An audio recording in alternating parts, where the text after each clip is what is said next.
जिसका जवाब हमने दिया है, उस जवाब के तहत इन्हें न्याय करना चाहिए, लेकिन प्रशासनिक दबाव है जो सामने नज़र आ रहा है, प्रत्यक्ष हो रहा है, क्योंकि पैमाइश भी जो हुई है वो अवैधानिक रूप से की गई है, जिसका हम सरासर विरोध किए हैं और अपनी आपत्ति जब फेल हो जाता है तो केवल लोगों को एग्जाम्पल देने के लिए बिल्डोजर चलाया जाता है और बिल्डोजर की कार्रवाई जो है इस समय जो करने के लिए तैयारी कर रहे हैं, तो जब इनको लगा कि अभी कानूनी रूप से हम तैयार नहीं हुए हैं तो ये चोला ओढ़ने के लिए, कानूनी चोला ओढ़ने के लिए ये तैयारियां की गई, रिपोर्ट बुलवाई गई, फिर दोबारा से पैमाइश की गई, पैमाइश असंवैधानिक रूप से करी गई।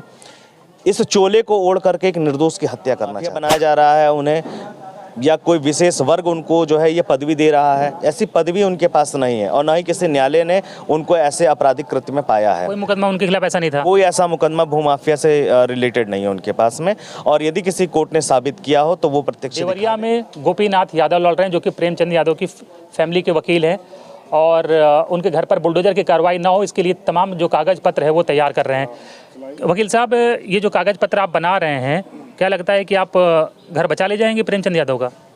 देखिए, बचाने के लिए मैं कानून का सहारा लिया हूँ और इस समय उत्तर प्रदेश राजस्व संहिता 2006 जो है यही कानून का सहारा है।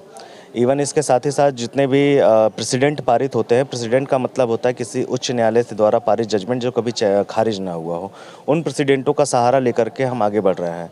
और न्याय की उम्मीद इसलिए है हमें कि जो भी प्रेसिडेंट है वो हमारे फेवर में है। इन्होंने जो चालानी लगाया है वो फर्जी, मनगढ़ंत और किसी राजनीतिक प्रेशर में आकर के चालानी लगाया है, जिसका जवाब हमने दिया है। उस जवाब के तहत इन्हें न्याय करना चाहिए, लेकिन प्रशासनिक दबाव है जो सामने नज़र आ रहा है, प्रत्यक्ष हो रहा है, क्योंकि पैमाइश भी जो हुई है वो अवैधानिक रूप से की गई है, जिसका हम सरासर विरोध किए हैं और अपनी आपत्ति में भी दिए हैं।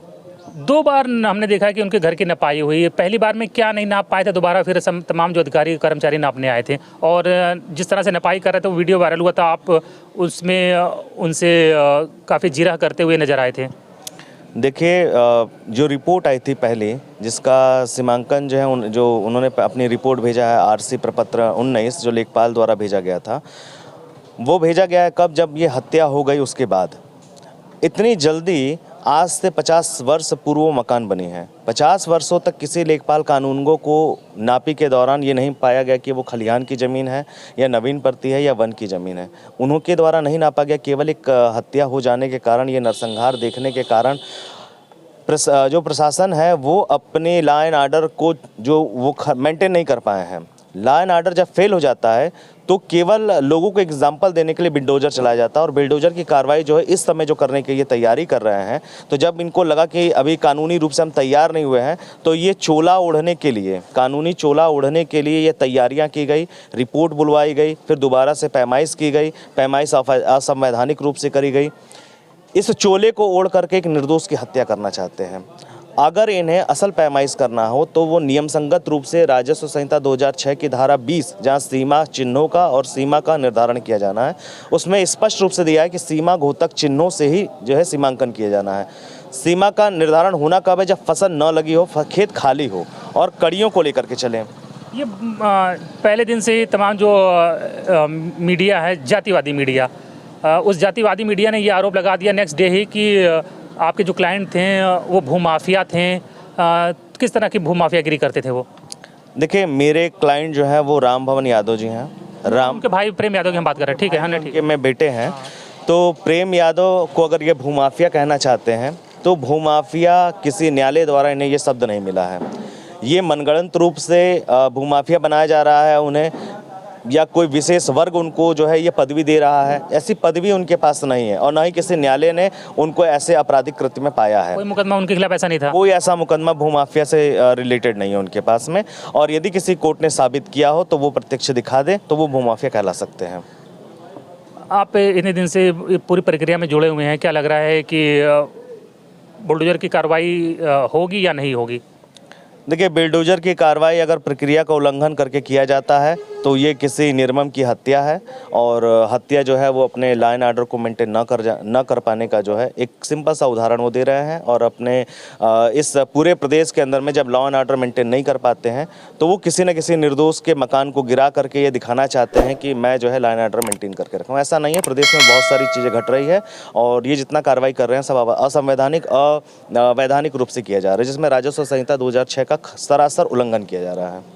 आप तमाम अधिकारियों के संपर्क में होंगे, लगातार सारे अपने एप्लीकेशन कागज़ उनके पास दे रहे होंगे, तो उनसे बात भी हो रही होगी। बातचीत में ही काफ़ी हद तक मंशा पता चल जाती है। नहीं, मंशा तो इनकी फर्स्ट डे से ही क्लियर थी मुझे, लेकिन मैं अपनी प्रक्रियाओं को जो है हमेशा आगे बढ़ाता रहा हूँ। जिस समय मैंने एक सम्यक तिथि मांगा कि मैं अपने इस तिथि तक आप आवेदन पत्र दे दूंगा, लेकिन ये सम्यक तिथि ना देकर के हमेशा नेक्स्ट डे का ही डेट दे देते थे। फिर भी हमने उस डे के अंदर में अपनी सारी कार्रवाइयाँ किया और मंशा उनकी स्पष्ट रूप से जाहिर है। आज आदेश आने वाला है और मुझे लगता है कि प्रशासन अपने राजनीतिक दबाव में अपनी मंशा को पूरा करने के लिए वो वही आदेश देगा जो प्रशासन चाहती है।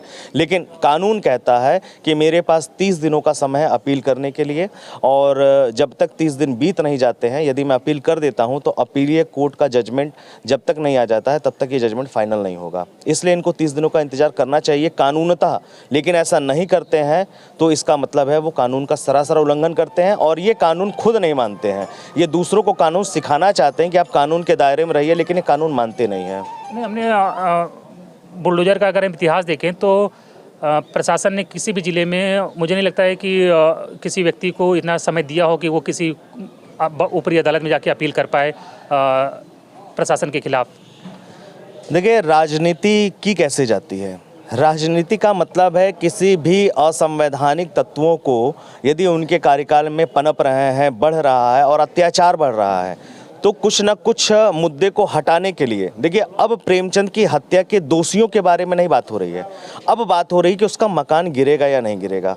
मतलब सीधे सीधे जो है जो साइकोलॉजी होती है उसको एक जगह से शिफ्ट कर देना, ये शिफ्ट करने का काम किया जा रहा है। यहाँ लॉ एंड ऑर्डर को मेंटेन नहीं किया जा रहा है, यहाँ लॉ एंड ऑर्डर को छुपाया जा रहा है एक बिल्डिंग गिराने के लिए। और बिल्डिंग गिराने के लिए जितने भी असंवैधानिक और अवैधानिक ये कृत्य करना चाहते हैं वो सभी करने के लिए तैयार है। अब बदला लेने वाली जैसी कुछ भावना हो गई है क्या कुछ?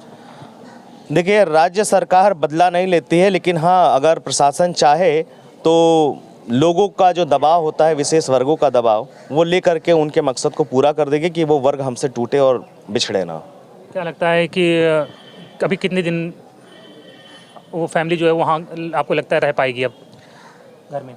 देखिए, मेरी हमदर्दी उनके साथ में है और इसलिए मैं जो है कानून का सहारा लेके उनकी मदद करना चाहता हूं कि कानूनन जो भी हो, यदि अब वो अवैध कब्जे में पाया जाए, बिल्डिंग टूटे, मुझे कोई ऐतराज़ नहीं है, लेकिन पैमाइश सही तरीके से हो तो संभवतः, मैंने जितना देखा है पैमाइश के आधार पर, संभवतः वो बिल्डिंग जो है न ही खलिहान की ज़मीन में है और न ही नवीन प्रति की ज़मीन में है। और ये ज़मीन प्राइवेट लैंड पर है और प्राइवेट लैंड से किसी को बेदखल करने का अधिकार जो है वो राज्य सरकार को नहीं है। बिल्कुल, देखिए वकील गोपीनाथ यादव जी हैं, वो लड़ाई लड़ रहे हैं कि प्रेम यादव की फैमिली जिस घर में रह रही है वो घर टूटे ना। अपनी तरफ से पूरी कोशिश कर रहे हैं, लेकिन फिर भी वो कह रहे हैं कि जिस तरह से अधिकारियों की मंशा है, प्रशासन की मंशा है, उस मंशा को देखते हुए लग रहा है कि वो घर बचेगा नहीं। उस पर बुलडोजर जो है, अधिकारी जो है वो लग रहा है कि चलाकर ही मानेंगे, क्योंकि पूरी प्रक्रिया में वो ना सहयोग कर रहे हैं अधिकारी और ना ही कानूनी कार्रवाई के लिए बहुत ज़्यादा समय दे रहे हैं।